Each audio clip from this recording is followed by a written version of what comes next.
jika pahlawan yang dibutuhkan sebagai alat di kejadian yang akan terjadi pada tahun 2025 itu dianggap cukup, maka Manekung ditiadakan.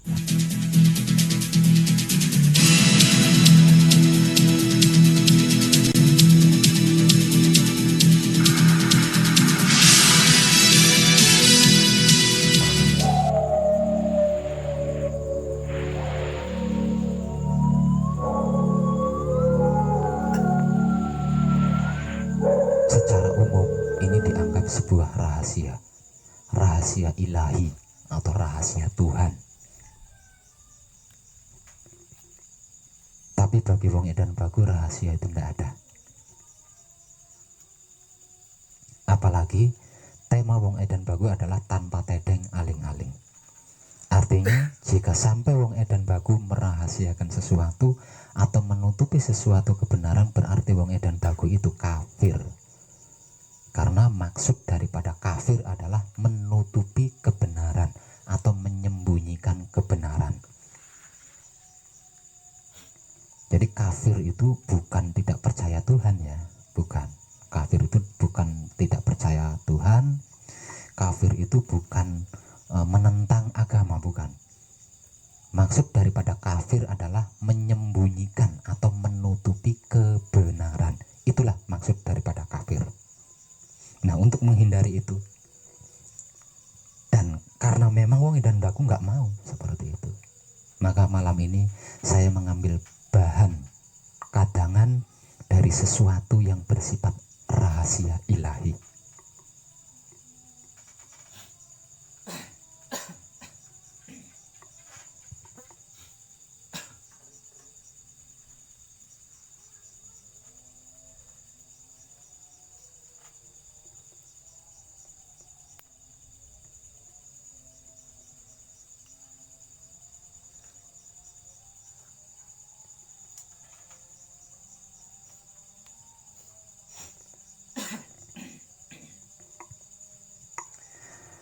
Kalau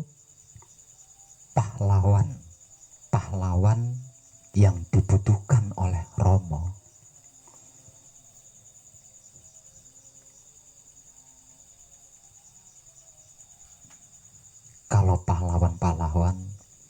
yang dibutuhkan oleh Romo yang nantinya akan digunakan jikalau dunia ini tidak bisa diperbaiki lagi,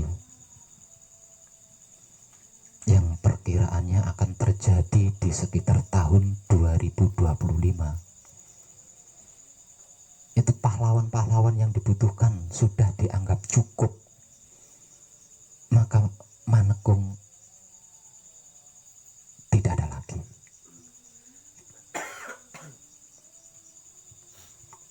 Manekung tidak ada lagi.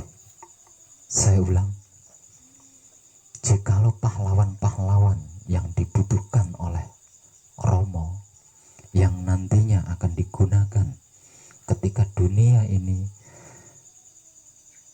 dianggap tidak bisa diperbaiki lagi, dan kejadiannya yang diperkirakan akan terjadi di sekitar tahun 2025, itu pahlawan yang dibutuhkannya itu sudah cukup, maka Manekung itu tidak ada. Artinya jika Manekung tidak ada, jika Manekung dihapus, jika Manekung ditiadakan, berarti kesempatan untuk abadi itu sudah tidak ada lagi. Yang ada hanya sempurna, bukan abadi.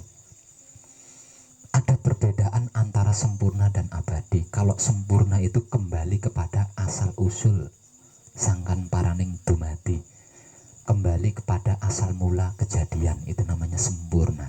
Tapi kalau abadi bukan kembali kepada asal usul, tapi menjadi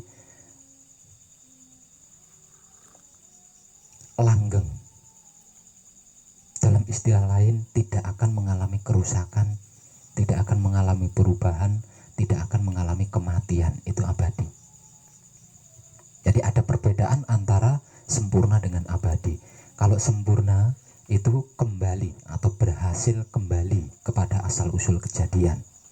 Tapi kalau abadi itu terhindar dari kerusakan, perubahan, dan kematian.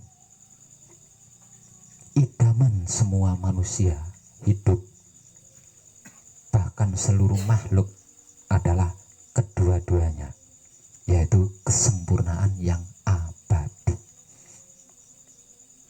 Nah, kesempatan mencapai kesempurnaan abadi ini hanya dapat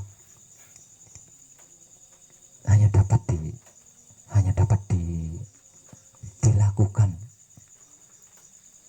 di Manekung. Nah, kalau kita berbicara keuntungan, kita akan mendapatkan keuntungan di situ. Namun sesungguhnya di dalam Manekung tidak bisa kita berbicara keuntungan, karena kita adalah wayangnya Romo, dan Romo hendak membutuhkan beberapa wayang untuk dijadikan pahlawan. Kejadian ini sebenarnya pernah terjadi di zaman dulu. Kejadian ini sesungguhnya pernah terjadi di zaman dulu, sekitar abad ke-7 sebelum Masehi. Sekitar abad ke-7 sebelum Masehi, apa yang akan terjadi nanti di tahun 2025 itu sudah pernah terjadi.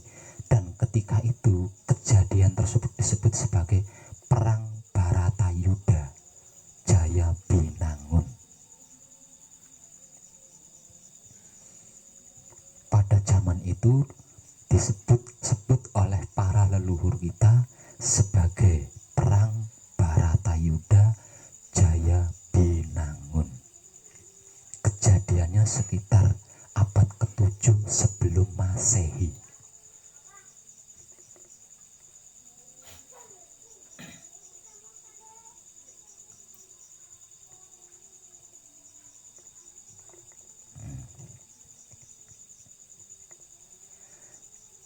Kenapa Baratayuda Jaya Binangun diadakan oleh Sang Maha Kuasa? Karena pada saat itu kebenaran, kebaikan ternoda oleh sirik, iri, dengki, benci, dendam, hasut, dan pelecehan seksual. Kenapa Baratayuda sampai terjadi? Itu dikarenakan penghuni Marcapada yang berkebenaran atau berkebaikan ternoda oleh yang namanya sirik, iri, dengki, dendam, benci, fitnah, hasut,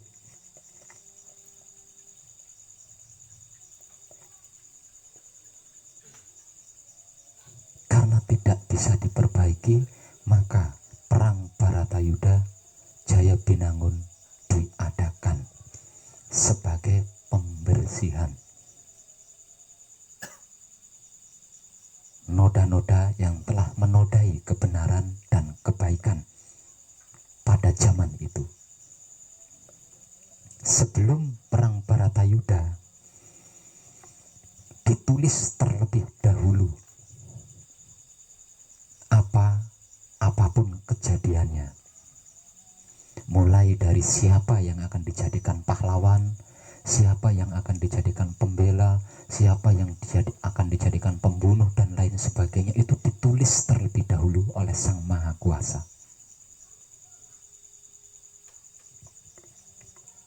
Setelah semuanya tertulis dengan lengkap dan detail, hingga setelah Baratayuda itu tersisa berapa orang, itu juga tertulis di dalam kitab. Nah, setelah semuanya tertulis, barulah tulisan tentang perang Baratayuda Jaya Binangun itu dipegangkan kepada seorang makhluk yang akan menjadi dalang perang Baratayuda Jaya Binangun yang akan terjadi. Dan dia dalangnya adalah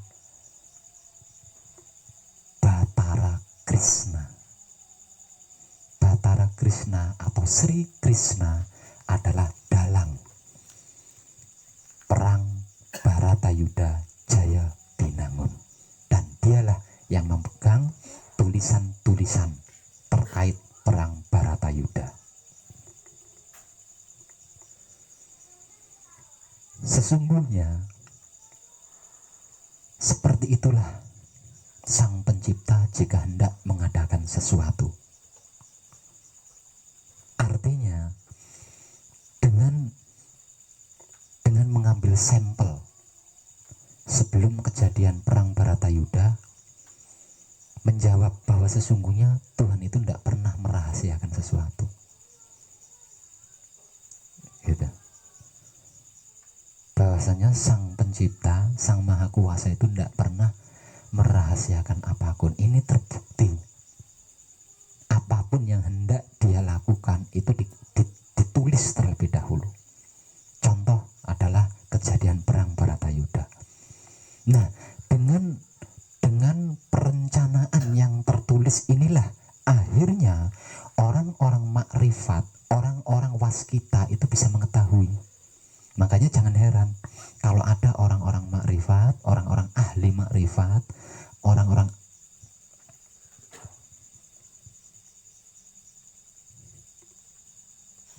bisa mengetahui kejadian-kejadian yang akan terjadi beberapa puluh tahun kemudian. Itu bukan suatu hal yang mustahil bagi mereka-mereka yang sudah makrifat. Dan mereka ketahui adalah tertulisnya kejadian sebelum kejadian itu, bukan kejadiannya, tapi tulisan tentang kejadian yang akan terjadi nantinya. Itulah yang diketahui oleh orang-orang ahli makrifat atau orang-orang ahli waskita. Gitu.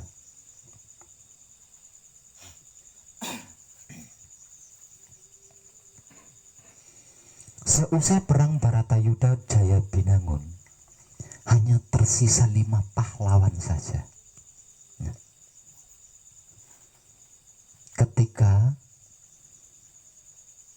perang Baratayuda Jaya Binangun selesai, itu hanya tersisa 5 pahlawan saja dan beberapa orang yang terampuni.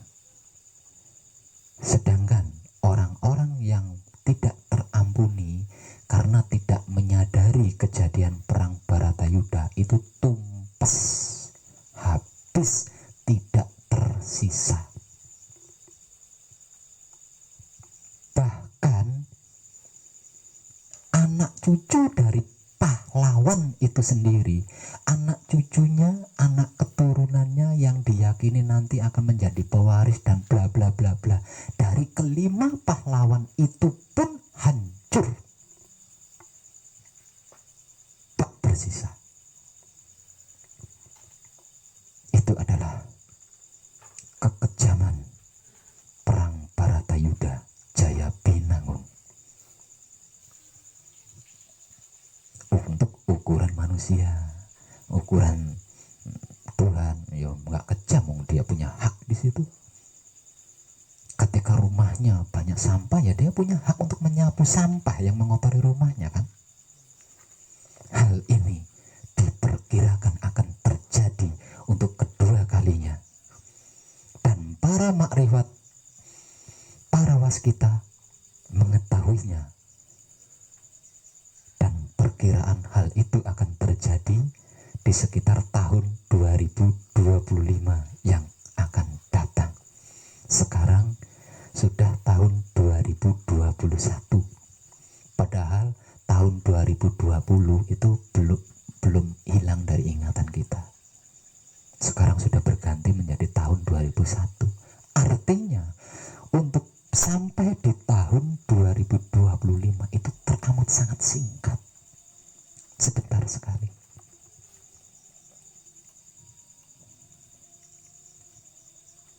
Dan kalau panjenengan berhasil abadi, panjenengan akan menyaksikan kejadian itu bersama saya. Sehingganya panjenengan bisa mengetahui sendiri, bisa membuktikan sendiri apa yang dikatakan wong edan baku itu bohong, bual, apa nyata. Tidak abadi sekalipun tetap akan bisa menyaksikan ketika dia dalam proses ditiadakan. Tapi kalau nggak abadi kan nggak bisa komentar sama saya. Tapi kalau abadi kan bisa komentar sama saya. Oh alah iya bener jarimu Pak Web.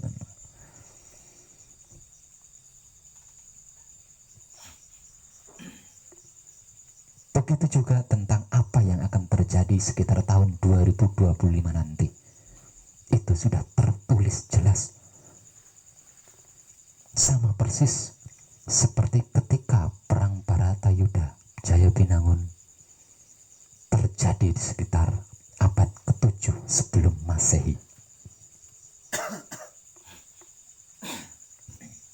Nah, sama persis dengan perang Baratayuda, apa yang akan terjadi di sekitar tahun 2025 nanti, Romo juga membutuhkan pahlawan.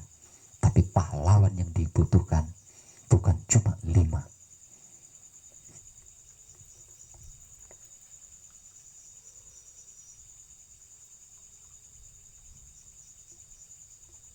Dan jika pahlawan ini sudah dianggap cukup jumlahnya, maka Manekung ditiadakan.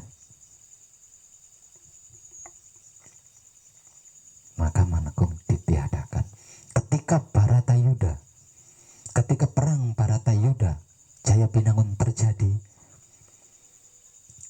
dalang yang memegang alur cerita perang tersebut adalah sang avatar Batara Krishna.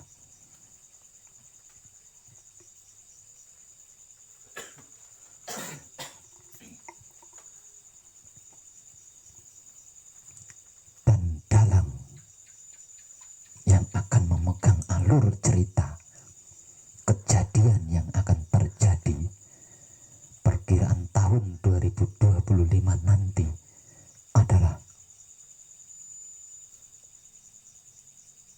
Isa.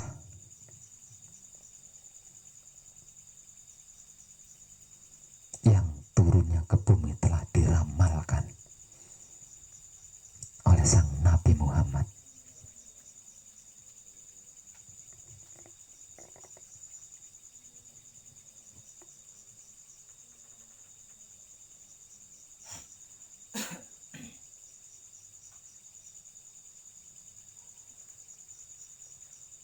Artinya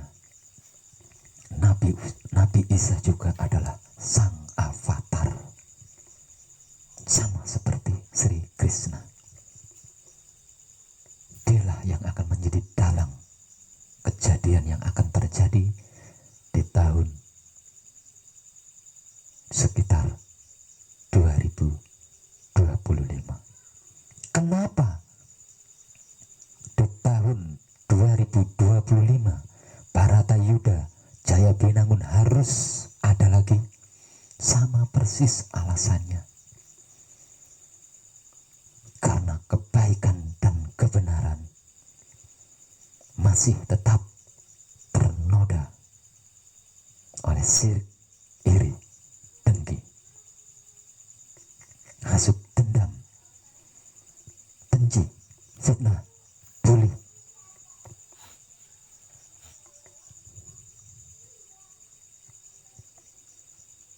Inilah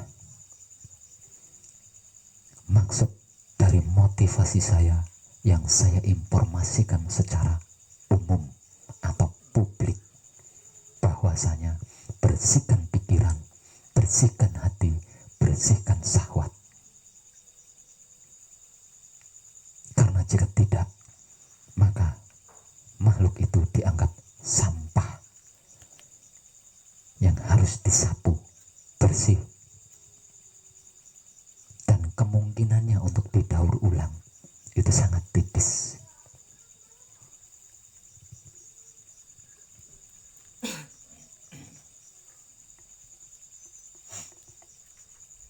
Itu adalah perkiraan para ahli makrifat, para ahli waskita, tapi berbeda lagi dengan perkiraan wong edan baku. Kalau perkiraan para ahli makrifat dan ahli waskita seperti yang sudah saya informasikan, bahkan mungkin kejadiannya itu lebih mengerikan dibanding kejadian perang Baratayuda Jaya Binangun. Tapi berbeda dengan perkiraan wong edan baku. Kalau penghuni dunia ini perkiraan wong edan baku.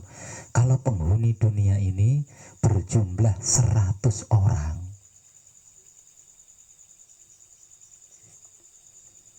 dibutuhkan cukup 20 orang. Maksimalnya 25 orang yang pikiran hati syahwatnya tercerahkan. Jika isi dari dunia ini ada manusia yang berpikiran, berhati dan bersahwat tercerahkan, setidaknya 20 orang, Baratayuda bisa dihapus. Baratayuda belum tentu terjadi. Sebab itu ndak ada capek-capeknya wong edan baku gembar-gembor, teriak-teriak, memberikan motivasi, bersihkan pikiran, bersihkan hati, bersihkan syahwat. Karena wong edan baku tidak menginginkan perang Baratayuda yang kejam itu terjadi lagi di dunia ini.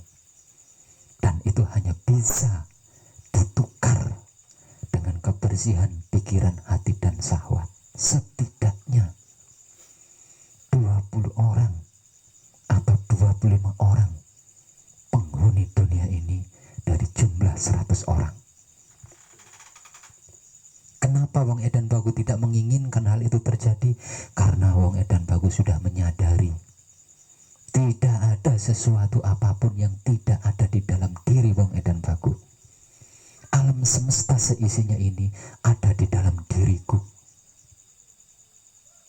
Sama, alam semesta seisinya ada di setiap diri panjenengan sendiri. Artinya kalau sudah begitu, tidak ada satupun yang tidak terkait dengan kita. Tidak ada sesuatu apapun yang tidak terhubung dengan kita. Tidak ada sesuatu apapun yang tidak bercengkrama dengan kita. Setiap hari apapun itu terhubung, terkait, bercengkrama, bahkan memadu cinta kasih sayang dengan kita. Artinya jika ada yang terluka, saya pun ikut merasakan sakitnya luka itu. Sekalipun saya tidak ikut tersapu ketika penyapuan dunia di tahun 2025, sudah pasti saya bisa merasakan apa yang dirasakan oleh sampah-sampah yang sedang disapu itu. Saya tidak mau bersedih karena itu. Sebab itu apapun tantangannya, apapun rintangannya, apapun cemoohannya, wong edan baku tidak pernah berhenti memberikan motivasi secara umum agar supaya yang namanya sirik, iri, dengki, fitnah, dendam, benci, menghakimi dan sejenisnya segera tersingkir dari otak hati kita.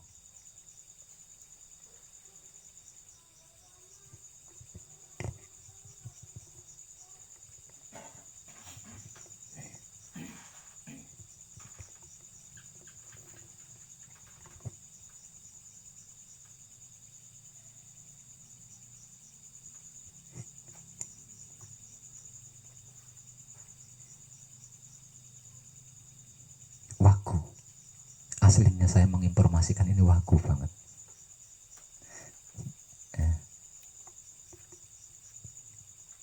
Tapi kalau tidak saya informasikan berarti wong edan baku kafir, wong edan baku munafik.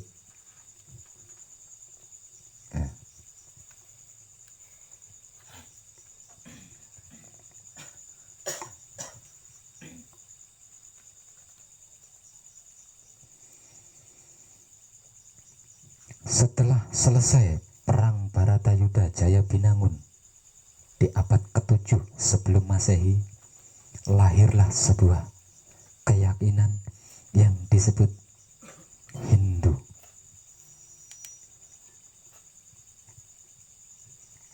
Bentuk ibadahnya adalah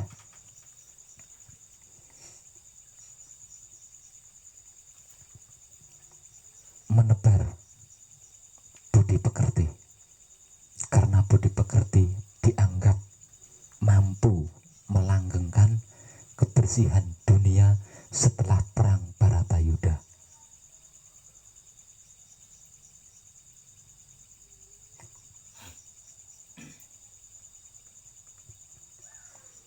Namun tetap tidak bisa mempertahankan, sehingga diramalkan kemungkinan Baratayuda akan terjadi lagi. Pada zaman itu laki-laki itu mahal, lebih mahal dari harganya emas, intan, berlian. Karena apa? Karena yang hidup pada zaman itu adalah kaum wanita, dan yang paling banyak adalah janda-janda yang ditinggal mati suaminya ketika perang Baratayuda. Sedangkan lelakinya selain Pandawa 5 hanya ada beberapa gelintir saja. Dan di zaman itu yang namanya perkawinan itu yang melamar wanita, yang melamar lelaki itu bukan lelaki yang melamar wanita. Karena saking tidak adanya lelaki pada waktu itu, wanita itu rebutan suami. Siapa yang mampu melamar, maka dialah yang akan memiliki suami. Artinya noda-noda dunia masih diciptakan oleh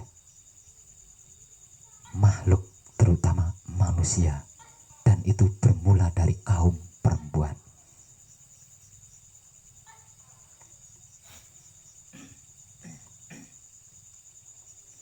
Kemudian lahirlah keyakinan Hindu yang menata aturan-aturan tersebut sehingganya kaum wanita tidak rebutan lelaki. Jadi jangan heran orang-orang yang berkeyakinan Hindu tentang perkawinan, yang melamar, yang punya adat melamar itu adalah kaum wanita, karena mewarisi setelah kejadian perang Baratayuda. Nah, dan bersamaan itulah Nabi Sulaiman dilahirkan. Nah, ini yang mungkin saya tidak bisa menceritakan bahwa sesungguhnya Nabi Sulaiman itu siapa. Apakah Nabi Sulaiman yang mengadakan keyakinan Hindu atau bukan? Ini masalah harga diri sebuah keagamaan. Apakah Nabi Sulaiman yang melahirkan Islam atau Nabi Sulaiman yang melahirkan keyakinan Kristen? Ini juga saya tidak bisa. Tapi kalau panjenengan sudah tercerahkan, panjenengan akan tahu siapa sebenarnya Nabi Sulaiman. Apakah Nabi Sulaiman yang menciptakan keyakinan Hindu, terbukti dari adanya Borobudur di Indonesia dan candi-candi lainnya di seluruh dunia? Atau Nabi Sulaiman yang menciptakan Ka'bah dengan bukti adanya Ka'bah di Mekah? Atau Nabi Sulaiman yang melahirkan keyakinan Kristen dengan adanya gereja-gereja kuno? Ini bukan bahan kunci gunjingan, jadi saya tidak bisa.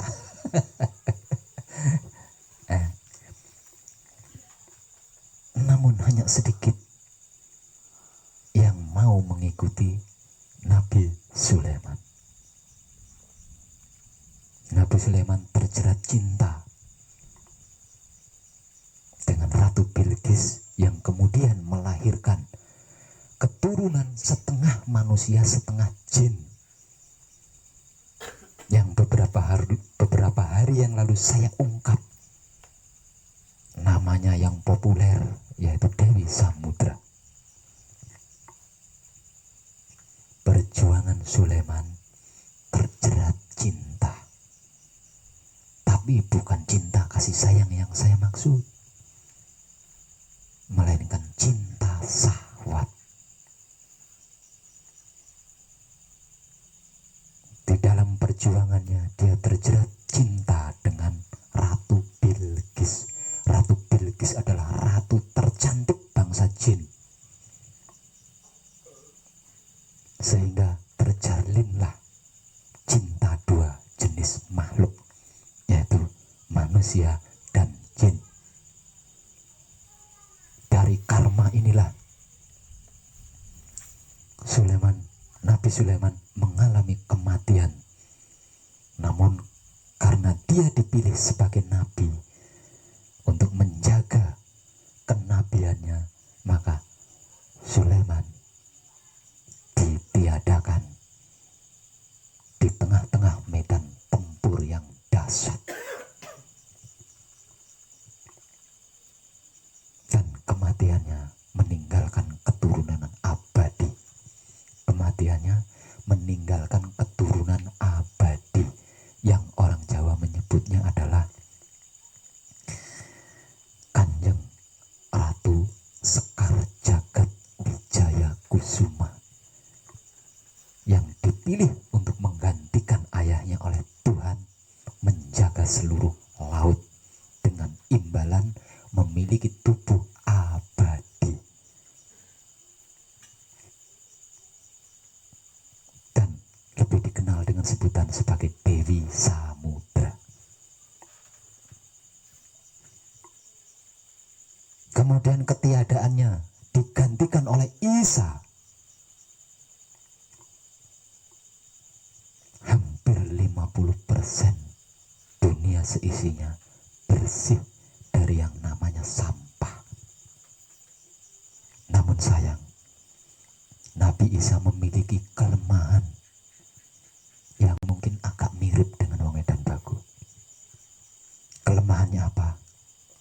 Seluruh tubuhnya dilumuri dengan kesadaran cinta kasih sayang. Sehingganya ketika Isa dituhankan oleh pengikutnya, Isa tidak mampu membendung air matanya, mengetahui kesesatan pengikutnya karena menuhankan dia. Kemudian dia menggunakan mujizat pribadinya bermohon kepada Tuhan untuk diambil. Dan karena mujizat itu tidak digunakan untuk menebar cinta kasih sayang Tuhan, melainkan untuk bermohon kepada Tuhan agar dia diangkat kembali kepada asalnya, maka Tuhan mengambil kembali Isa dari Marjapada. Tapi dengan satu perjanjian, kelak jika dunia benar-benar tidak bisa seperti yang aku rancang, kamu harus siap turun ke bumi lagi.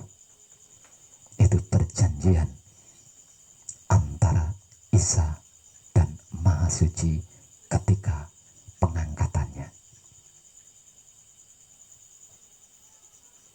Perjanjian ini diketahui oleh Nabi Muhammad, sehingganya ketika Nabi Muhammad melahirkan Islam, yang tak lain dan tak bukan adalah pendidikan atau pembelajaran tentang akhlak, merasa cukup. Namun di sisi lain ada kemungkinan-kemungkinan yang nantinya akan menodai akhlak, yang diyakini oleh Nabi Muhammad mampu menyelamatkan dunia hendak terjadi lagi, maka dia membocorkan rahasia Tuhan, yaitu perjanjian dengan Isa, bahwasanya kelak mendekati akhir zaman, saudaraku Isa akan turun lagi ke bumi menggenapi firman-Nya. Kejadian demi kejadian tidak meyakinkan bersihnya dunia ini dari sampah, dilanjut oleh para ahli makrifat, oleh para ahli waskita, bahwa apa yang akan terjadi nanti di sekitar tahun 2025 akhirnya diketahui dan itu viral di internet.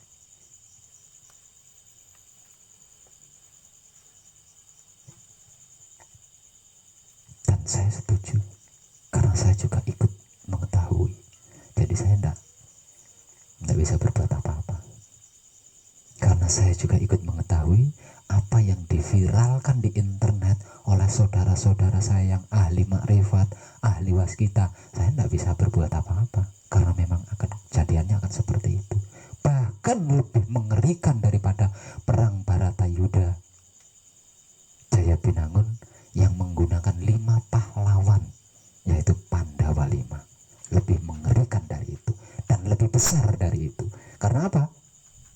Karena Pandawa 5 ketika dijadikan pahlawan perang Baratayuda, pada waktu itu kehidupan manusia baru beberapa tempat saja. Nah sekarang bahkan di dalam gua sudah ada manusia. Di dalam gua itu dijadikan tempat tinggal oleh manusia, saking penuhnya dunia ini.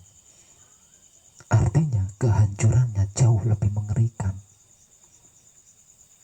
Nah kalau zamannya Pandawa 5 baru beberapa kerajaan saja, baru beberapa kota saja, itu aja tulisannya sudah mengerikan.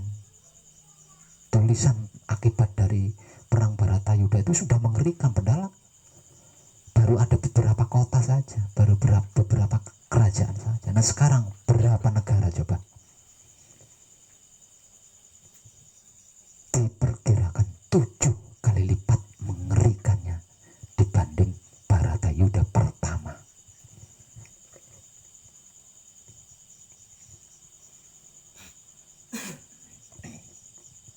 Dan sesungguhnya Manekung adalah kehendaknya yang sedang memilih calon-calon pahlawan yang nantinya akan digunakan ketika hal itu terjadi.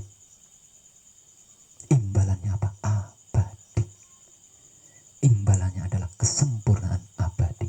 Artinya akan menjadi bibit penerus yang nantinya akan menghuni dunia baru.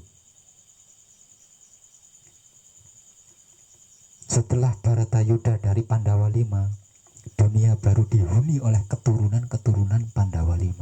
Sama.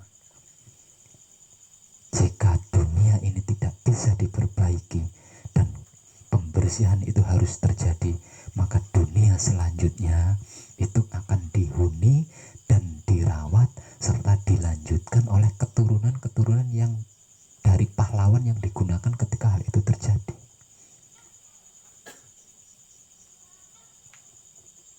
Ngeri lagi orang-orang agama. Tahun 2025 itu diramalkan sebagai kiamat. Sebenarnya bukan kiamat. Kalau kiamat itu kan penghancuran seluruhnya. Ini bukan kiamat, tapi mirip-mirip dengan perang Baratayuda Jaya Binangun yang pernah terjadi di abad ke-7 sebelum Masehi. Kemiripannya jauh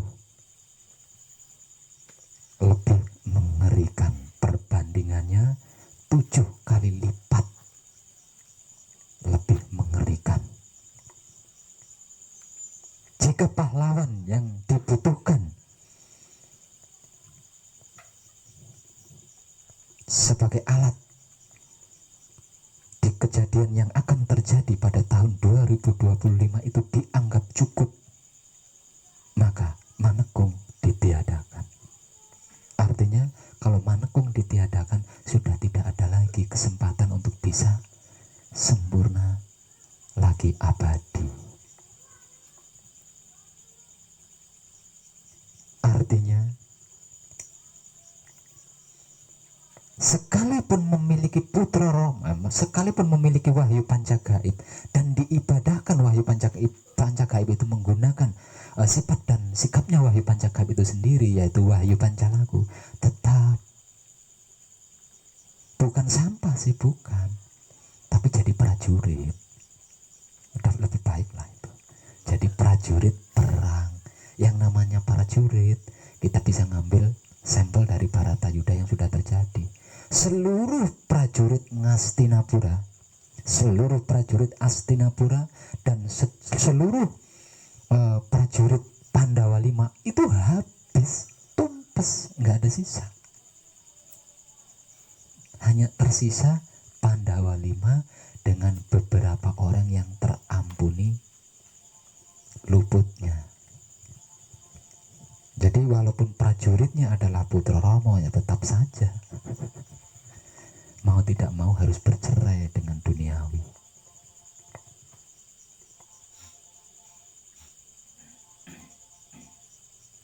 Beruntunglah kita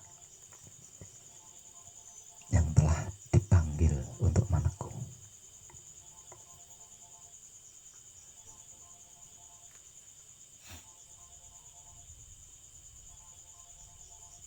Ini kalau saya ungkap dengan detail, tidak cukup sehari semalam ini.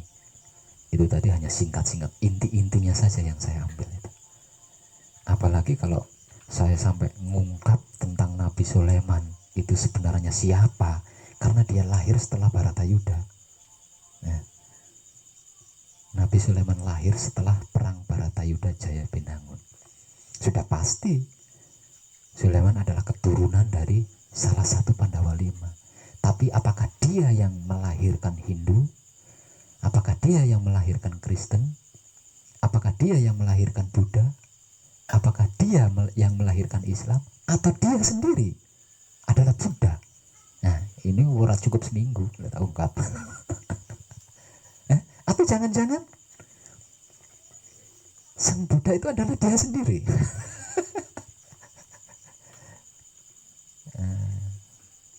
Geger oke internet nonton video gue ini dan tambah mumet sisan.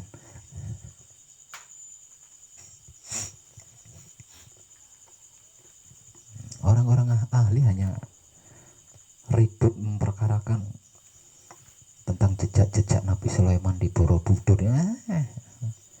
Tetap pengecut karena tidak berani mengungkap yang sebenarnya. Saya juga sebenarnya pengecut karena saya tidak menceritakan detailnya Nabi Sulaiman kan. Tapi itu tidak penting, yang penting kita poin-poinnya telah mengetahui. Poin-poinnya kita sudah mengetahui sehingga kita bisa mawas diri.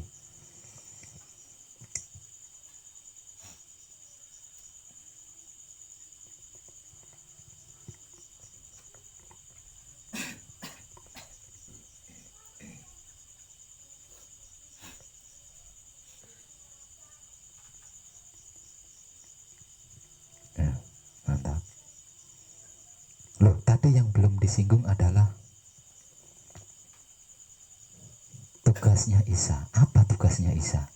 Ketika Isa diturunkan ke bumi, membawa tugas apa? Membawa tugas kesadaran.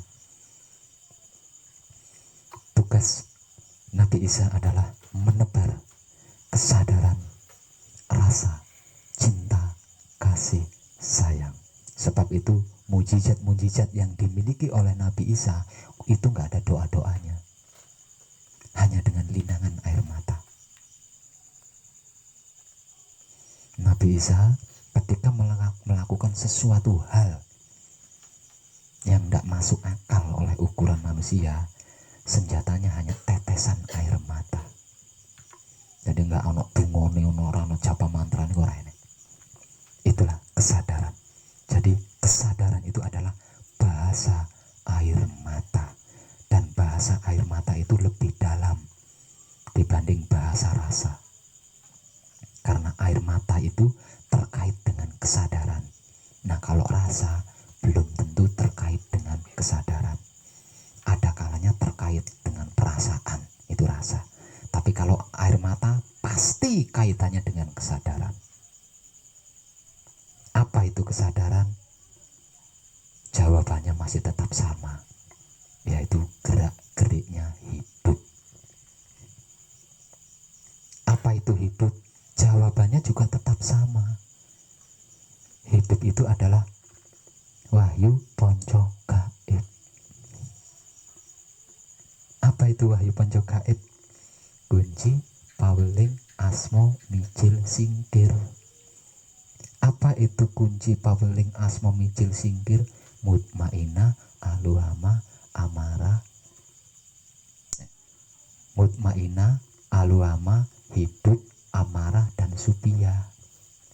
Apa itu mutmainah, aluhama, hidup, amarah, dan supia? Simpel, sedulur papat kalimo pancer yang menggerakkan tubuh kita di setiap saatnya, sehingga kita bisa bekerja, bisa tidur, bisa makan, bisa bergerak, bisa berpikir, bisa membatin, bisa beragama, bisa beribadah, bisa berdoa, bahkan bisa menyebut nama-nama Tuhan. Itu dikarenakan adanya wahyu panca gaib di dalam diri kita.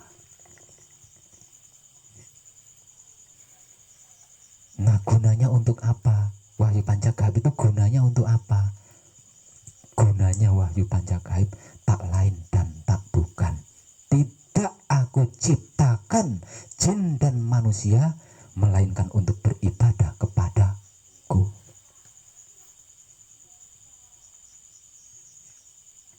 Itu fungsinya. Nah, kalau yang lain, warung kopi. Jadi kalau ngopi ya jangan ngoyot.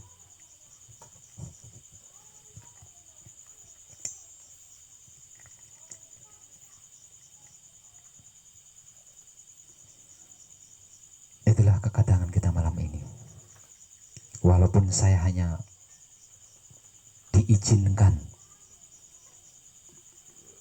mengambil poin-poinnya saja, tapi setidaknya kita sudah bisa paham, mengerti, dan mengetahui, oh poinnya ini. Ya,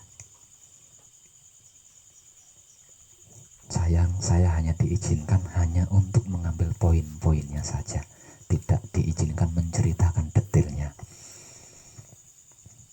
Boleh tak ceritane detailnya sampai ning kene ae mau balik wedi nggo. Oke, kadangan kita malam ini cukup sampai di sini. Jadikan inspirasi, motivasi untuk memperbaiki kesadaran diri apa yang sudah saya informasikan, walaupun hanya poin-poin dari intinya. Yang masih menekung, selamat berjuang. Yang telah berhasil menekung semalam, persiapkan dirimu, karena tidak lama lagi saya akan mematikan panjenengan untuk bisa masuk ke dalam suci. Ingat, ketika proses itu terjadi, percayakan diri panjenengan kepada saya, dan saya akan